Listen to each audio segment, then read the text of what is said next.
બહુ ઓછા ટાઈમમાં અને ઓછી મહેનતમાં ટેસ્ટી હેલ્ધી નાસ્તો બનાવવાના છીએ. તો આ નાસ્તો તમને ગુજરાતમાં તો બહુ જ પોપ્યુલર છે અને ગુજરાતમાં તો ગલીએ ગલીએ તમને જોવા મળશે અને ઘરે ઘરે, કારણ કે બધાને મોસ્ટલી ભાવતો જ હોય છે. તો આજે આપણે ખીચું બનાવવાના છીએ. તો ખીચું તો તમે લોકો બનાવતા જ હશો ઘણી બધી વાર અને બારે એટલી વાર ખાધું હશે, પણ આજે તમે મારી રીતથી બનાવજો, તમે લોકોને બધાને બહુ ભાવશે. એકદમ ઇઝી રીત છે. તો ખીચું બનાવવા માટે સૌથી પહેલાં તો અહીંયા આપણે પાણીનું માપ જોઈ લઈએ. તો અહીંયા મેં 2 કપ જેટલું પાણી ગરમ થવા મૂકેલું છે. 1 કપ લોટ સામે અત્યારે 2 કપ પાણી લઉં છું, કારણ કે અહીંયા હું એકદમ કહેવાય ને ઢીલું નથી બનાવવાની ખીચું, થોડું લોટ કેવો હોય એકદમ એ ટાઈપનું બનવાનું છે, એટલા માટે 2 કપ. નહીં તો જો એકદમ તમારે ઢીલું ખીચું ખાવું હોય એકદમ આમ લચકદાર એવું, તો તમારે 3 કપ પાણી લેવાનું રહેશે. પણ અત્યારે હું અલગ રીતે થોડું કરું છું એટલે મેં 2 કપ પાણી લીધેલું છે. સાથે 1 લીલું મરચું ખાંડીને નાખેલું છે, સાથે 1 ચમચી જેટલું જીરું, અડધી ચમચી અજમા અને 2 ચમચી જેટલા સફેદ તલ અંદર એડ કરવાની છું. જો અહીંયા તમને લોકોને સફેદ તલ ના ભાવતા હોય તો તમે સ્કીપ કરી શકો છો, અથવા તો 1 ચમચી જેટલા લઈ શકો છો. અહીંયા મેં 2 ચમચી યુઝ કર્યા છે અને પાણીને એકદમ ઉભરો આવવા દેવાનો છે. હવે એકદમ ઉભરો આવી જાય ને એટલે ગેસ ધીરો કરી દેવાનો અને ટેસ્ટ પ્રમાણે મીઠું એડ કરી દઈએ. અને અહીંયા મેં પાપડ ખાર લીધેલો છે, અથવા તો તમારી પાસે પાપડ ખાર ના હોય તો તમે બેકિંગ સોડા પણ યુઝ કરી શકો છો. તો 2 ચપટી જેટલો જ, એટલે કે સાવ એમ કહેવાય ને 1/8 ટીસ્પૂન જેટલો સોડા અંદર એડ કરવાનો છે. એટલે સાવ થોડો, એટલે એનાથી ખીચું થોડું ફૂલેલું થશે અને એકદમ સોફ્ટ પણ બનશે. અને હવે ધીરા ગેસ પર તમારે ધીરે ધીરે આ રીતે વેલણને હલાવતા જઈ અને 1 કપ જેટલો ચોખાનો લોટ નાખી દેવાનો છે. તો લોટને મેં પહેલેથી ચાળીને જ રાખેલો હતો, તો આ રીતે ગઠ્ઠા બિલકુલ નહીં પડે અને ઇઝીલી લોટ પાણી સાથે મિક્સ પણ થઈ જશે.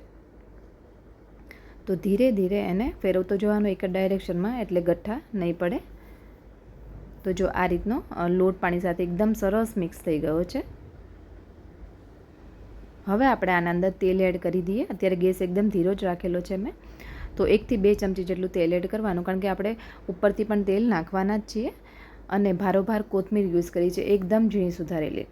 તો અહીંયા મેં અડધો કપ જેટલી કોથમીર એકદમ ઝીણી સુધારેલી અંદર એડ કરી દીધેલી છે. મેં પાણીમાં એટલે એડ નથી કરી કે પાણીમાં એડ કરવાથી એનો એક કહેવાય ને થોડુંક એકદમ સોફ્ટ પડી જશે કોથમીર, એટલે થોડી વાર પડી રહેશે ને અને થોડી કાળાશ પડતી પણ થઈ જશે.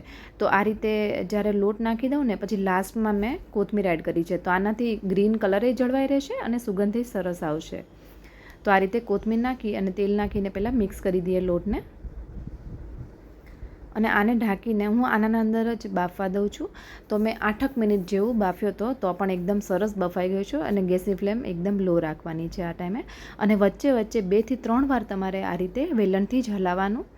અને જો તમને એવું હોય કે નીચે બહુ ચોંટી જાય ને એવું થતું હોય તો તમે અલગથી ઢોકળિયામાં, મતલબ કે પાણી મૂકી અને સ્ટીમરમાં તમે સ્ટીમ કરી શકો છો. પણ હું આને આ રીતે જ કરું છું, તો પણ મારે લોટ સરસ જ બફાઈ જાય છે, એટલે એક જ વાસણ બગડે.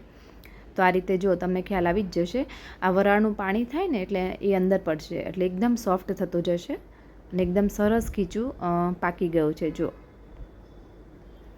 અને તમને એવું થતું હોય કે નીચે વધારે ચોંટે ને એવું લાગે, તો તમારે જ્યારે આપણે પાણીને લોટ બે એકદમ સરસ મિક્સ થઈ ગયો ને પછી એને તમારે થોડી વાર 2 થી 3 મિનિટ માટે ઢાંકીને રાખવાનું. અને પછી તમારે એના રોલ કે તમારે જે વાળવું હોય એ કરી શકો છો. પણ હું અત્યારે આના અંદર જ ચડવા દઉં છું. તો જો એકદમ સરસ ચડી ગયો છે, એકદમ સોફ્ટ એવો. તો હવે આપણે એક વાસણમાં કાઢી લઈએ. અને તમે આમનમે ખાઈ શકો, પણ અહીંયા મેં તમને પહેલાં કીધું એમ કે મેં 2 કપ પાણી જ લીધેલું છે. જો તમારે આમનમ ખાવો હોય ને આ લોટ, તો તમારે 3 કપ પાણી લેવાનું રહેશે, એટલે વધારે પડતો થોડો ઢીલો થવો જોઈએ. જે બહાર આપણને મળે છે ને લારી પર એવું થાય. પણ અહીંયા થોડાક હું નાસ્તા જેવું કરું છું અલગ રીતે, કે તમે ટિફિનમાં પણ આપી શકો, બહાર લઈ જઈ શકો, એ રીતનું થઈ શકે એના માટે. તો આ રીતે જો મેં હાથેથી લોટની જેમ મસળી લીધેલો છે ને થોડું તેલ નાખી આ રીતે ગ્રીસ કેમ કરીએ આપણે, એકદમ કૂણવી દઈએ એ રીતે મેં કૂણવી દીધેલો છે. તો આ પ્રોસેસ આપણે ગરમમાં જ કરીએ છીએ, એટલે થોડી વાર તમને ગરમ લાગશે પછી નહીં વાંધો આવે. તો જો એકદમ સોફ્ટ બનીને રેડી થઈ ગયું છે. તો હવે આપણે આના રોલ વાળી દઈએ. આ તમે ગમે તે રીતે સર્વ કરી શકો છો. તમારી ચોઈસના એના શેપ આપીને તમે બાળકોને આપો તો એ લોકો ખાશે 100%. કારણ કે આમનમ ખીચું બાળકો નથી ખાતા બધા. મારે તો એવું છે, રિયાન એમનમ નથી ખાતો. હું કંઈક આવું અલગ કરીને આપું ને તો એ બધું જ ખાશે. એટલે ખબર નહીં બધાનું અલગ અલગ હોય, એટલે હું આ રીતે મેં કર્યા છે.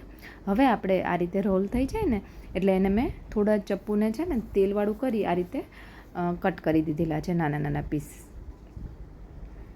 તો આ પ્રોસેસ મને ગમે છે અને ખાવામાં પણ મજા આવશે એમ. એટલે કંઈ બી બહાર લઈ જવું હોય ને તમારે ટિફિનમાં કે એ રીતે કંઈક ગયા હોય તો તમે આવી રીતના રોલ કે એના બોલ્સ બનાવશો ને તો ઇઝીલી તમે લઈ જઈ શકશો ખીચું.